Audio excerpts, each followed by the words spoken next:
Hi praise lord, నా పేరు Anand. Welcome to the scripture together YouTube channel. ఈరోజు మనము కొరింథీయులకు రాసిన మొదటి పత్రిక 11వ అధ్యాయాన్ని కలిసి చదువుకుందాము.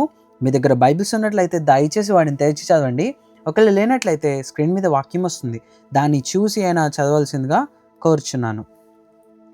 నేను క్రీస్తును పోలి నడుచుకొనుచున్న ప్రకారము మీరును నన్ను పోలి నడుచుకొనుడి. మీరు అన్ని విషయములలో నన్ను జ్ఞాపకము చేసుకొనుచు నేను మీకు అప్పగించిన కట్టడలను గైకొనుచున్నారని మిమ్మును మెచ్చుకొనుచున్నాను. ప్రతి పురుషునికి శిరస్సు క్రీస్తనియు, స్త్రీకి శిరస్సు పురుషుడనియు, క్రీస్తునకు శిరస్సు దేవుడనియు మీరు తెలుసుకొనవలనని కోరుచున్నాను. ఏ పురుషుడు తల మీద ముసుగు వేసుకొని ప్రార్థన చేయునో లేక ప్రవచించునో ఆ పురుషుడు తన తలను అవమానపరచును. ఏ స్త్రీ తల మీద ముసుగు వేసుకొనక ప్రార్థన చేయనో లేక ప్రవచించునో ఆ స్త్రీ తన తలను అవమానపరచును. ఎలయనగా అది ఆమెకు క్షౌరము చేయబడినట్టుగానే యుండును. స్త్రీ ముసుగు వేసుకొనని ఎడల ఆమె తల వెంట్రుకలు కత్తిరించుకొనవలెను. కత్తిరించుకొనుట అయినను క్షౌరము చేయించుకొనుట అయినను స్త్రీకి అవమానమైతే ఆమె ముసుగు వేసుకొనవలెను.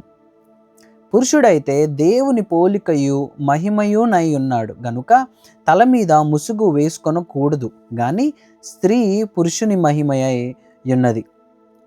ఎలయనగా స్త్రీ పురుషుని నుండి కలిగినే గాని పురుషుడు స్త్రీ నుండి కలుగలేదు. మరియు స్త్రీ పురుషుని కొరకే గాని పురుషుడు స్త్రీ కొరకు సృష్టింపబడలేదు. ఇందువలన దేవదూతలను బట్టి అధికార సూచన స్త్రీకి తల మీద ఉండవలెను. అయితే ప్రభువునందు స్త్రీకి వేరుగా పురుషుడు లేడు, పురుషునికి వేరుగా స్త్రీ లేదు.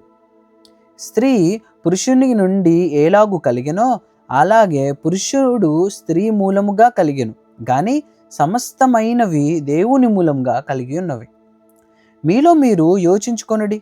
స్త్రీ ముసుగు లేనిదై దేవుని ప్రార్థించుట తగునా?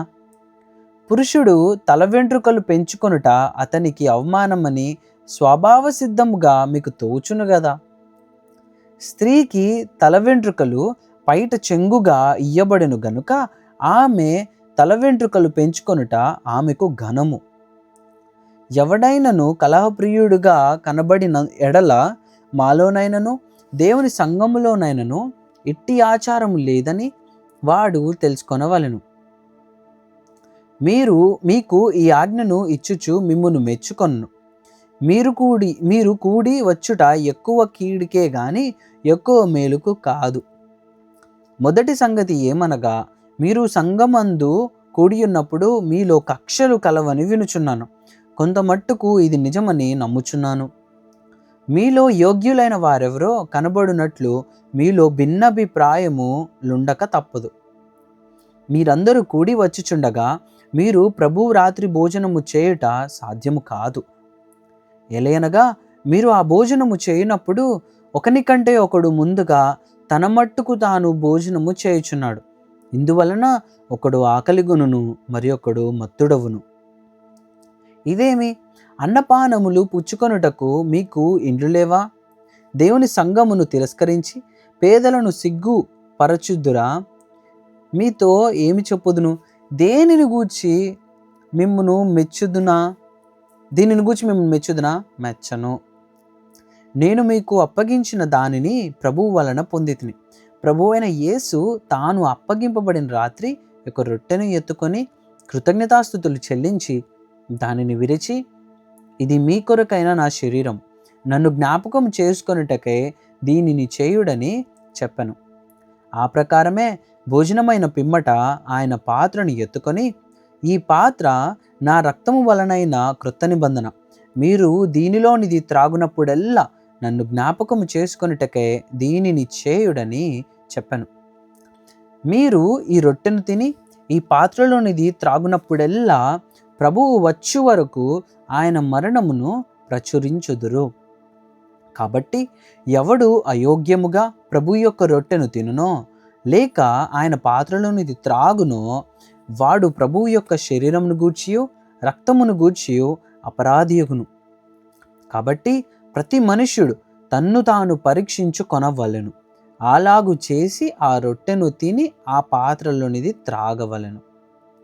ప్రభువు శరీరమని వివేచింపక తిని త్రాగువాడు తనకు శిక్షావిధి కలుగటకే తిని త్రాగుచున్నాడు. ఇందువలననే మీలో అనేకులు బలహీనులను రోగులునై ఉన్నారు, చాలామంది నిద్రించుచున్నారు. అయితే మనలను మనమే విమర్శించుకొనిన ఎడల తీర్పు పొందకపోదుము. మనము తీర్పు పొందిన ఎడల లోకముతో పాటు మనకు శిక్షావిధి కలుగకున్నట్లు ప్రభు చేత శిక్షింపబడుచున్నాము. కాబట్టి నా సహోదరులారా, భోజనము చేయుటకు మీరు కూడి వచ్చినప్పుడు ఒకనికొరకు ఒకడు కనిపెట్టుకొని ఉండుడి. మీరు కూడి వచ్చుట శిక్షావిధికి కారణము కాకుండానట్లు ఎవడైనను ఆకలి గొనిన ఎడల తన ఇంటనే భోజనము చేయవలెను. నేను వచ్చినప్పుడు మిగిలిన సంగతులను క్రమపరుతును. దేవుడిచ్చిన వాక్యము దీవించును గాక. ఆమెన్.